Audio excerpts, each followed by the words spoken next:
Hi, I'm James and I'm the Head of Teacher Training at Rennert International, and today I'd like to share some tips for effective group work. We often have our students work in groups and often we'll have them work on group projects, but some students have had negative experiences working on groups, some students don't like it. But there are some things that we can do to try to make group work effective. So something that's important is the initial choosing of the groups. Usually you as the teacher would choose the groups and you can choose them based on personalities. It's important that you consider the different skills that the members of the group bring so that you have a mix of different skills that complement each other. You can have the students indicate their preferences, but ultimately I as a teacher would be making the final decision.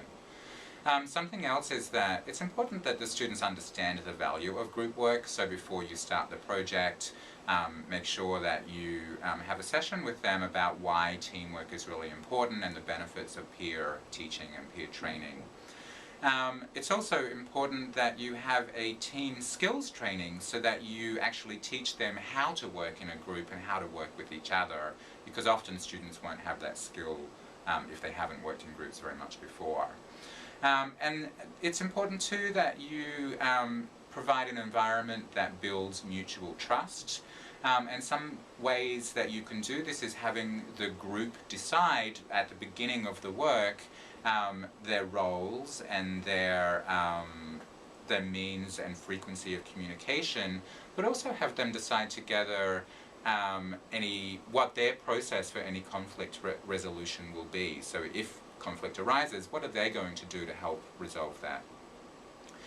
It's also important that the group has clear goals, so encourage them to go for small wins and set small deadlines along the way, and have them decide on that timeline together. And then finally, if you come down to accountability and assessment, often students don't like being assessed just as a group, so if you assess them as a group but also their individual performance, this can be helpful.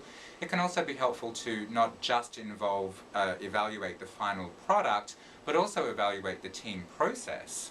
So have them submit documentation about their process, about their plan for communication, about their plan for working together, the deadlines that they set, their conflict resolution process that they came up with, and then you can have them do a team evaluation together. You can have them do a self-evaluation that would be private and confidential. You can also have them do a peer evaluation that again would be private and confidential, and you can include that in the assessment process. And just as a last note, it's important that the team has sufficient external support. So have a plan for what will happen if they have poor attendance or don't do their share of the work or receive poor peer evaluations or they can't resolve the conflict.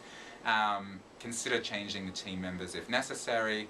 And finally, consider allotting more time in class to do the teamwork, to do the group work, rather than just having them do all outside of class. So there's some tips here. I hope that you find them useful and can implement them and end up with some really effective group work in your lessons. So, thanks.